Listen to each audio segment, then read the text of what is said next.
લક્ષ્ય ન્યૂઝ, એક નજર, એક લક્ષ્ય. ધાંગ્રધા પીજીવીસીએલની બેદરકારી સામે આવી. વીજ વાયર પડતા 2 બાળકીને લાગ્યો શોટ. 1 બાળકીનું મોત જ્યારે 1 બાળકી હોસ્પિટલમાં સારવાર હેઠળ. ઘટનાની જાણ થતાં ધારાસભ્ય પ્રકાશ વરમોરા તેમજ નગરપાલિકા પ્રમુખ કુલદીપસિંહ સરકારી હોસ્પિટલ આવી પહોંચ્યા.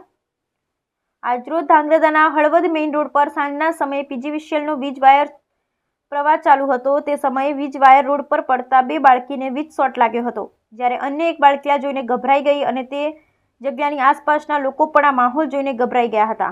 2 બાળકીને શોટ લાગતા તાત્કાલિક સારવાર માટે નજીકની હોસ્પિટલ ખાતે લઈ જવામાં આવી હતી, જ્યાં 1 બાળકીને સારવાર આપવામાં આવી હતી, જ્યારે બીજી બાળકીનું વીજ શોટ લાગતા કરુણ મોત થયું હતું, જેને પીએમ માટે સરકારી હોસ્પિટલ લઈ જવામાં આવી હતી. ઘટનાની જાણ થતાં ધારાસભ્ય પ્રકાશ વરમોરા તેમાં નગરપાલિકા પ્રમુખ કુલદીપસિંહ ઝાલા સરકારી હોસ્પિટલ પહોંચી ગયા હતા. ઉલ્લેખનીય છે કે તાજેતરમાં શહેરની અંદર વરસાદ પડ્યો છે, જ્યારે પીજીવીસીએલ દ્વારા આ બાબતની ગંભીર નોંધ લઈ ને બીજા વિસ્તારોમાં આવી ઘટના ન બને તે માટે કામ કરે તે જરૂરી છે. હાલ પડેલા વરસાદને કારણે શોટ લાગવાથી પશુના મોત પણ થયેલ છે, ત્યારે બીજી કોઈ મોટી ઘટના ન બને તે માટે તંત્ર દ્વારા યોગ્ય કામ થાય તે જરૂરી છે. આજે બનેલ બનાવમાં હળવદ રોડ પર મેવાડા ઓઇલ મિલ પાસે અવધ સોસાયટીમાં રહેતા દેવાશીષભાઈ સોમપુરાની દીકરી ધ્યાના ઉંમર વર્ષ 10નું કરુણ મૃત્યુ થયું છે, જ્યારે પીરિયા ભાર્ગવભાઈ દવે ઉંમર વર્ષ 12 રહે Halvad road Mewada oil mill Awadh society, જે હાલ શ્રીજી હોસ્પિટલમાં દાખલ છે. Bureau report Brijesh Trivedi, Surendranagar. Sandesh Kumar Roy as a social worker. આજ રોજ ધાંગધ્રાના હળવદ રોડ ઉપર ખૂબ જ કરુણ ઘટના ઘટેલી. 3 નાની બાળકીઓ 10-12 વર્ષની જે પાણીપુરી ખાધી હતી અને ઉપરથી વીજના તાર અચાનક તૂટી પડ્યા એમની ઉપર. એમાંથી 1 દીકરીનું ડેથ થયેલું અને 2 દીકરી ખૂબ જ ગંભીર રીતે ઇજા પહોંચેલી છે.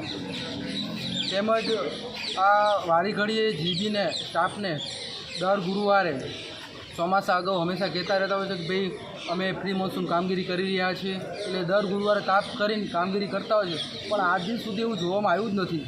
જાહેર પબ્લિક પણ જાણે છે અને અધિકારીઓ પણ જાણે છે. એ ટૂંકના પોડે તમામ પ્રકાર થાંભલા વાયરો એમને ખુલ્લેઆમ પડ્યા હોય છે, જે જીવતા વાયરો છે. ઘણીવાર ગાયો, આ રીતના પશુઓ, તેમજ આજે કરુણ ઘટના જે ઘટી એમાં દીકરીઓ નાની એનો પણ ભોગ બની છે. તો તંત્રને મારી ખૂબ જ આ વાતને વખોડું છું. તેમજ ધારાસભ્યશ્રી પણ આજે હાજર છે, એમને પણ અનુરોધ છે, તેમજ સરકારશ્રીને પણ અનુરોધ છે કે આ જીબી જે તંત્ર જે છે એને અનુકૂળ કરે, યોગ્ય રીતે પગલાં લો એની ઉપર, અને જે પણ આ દીકરી ઉપર ઘટના જે બની છે એના પરિવારને બીજું તો કંઈ ન કરી શકીએ, પણ જે થતું એ વળતર પણ આપો.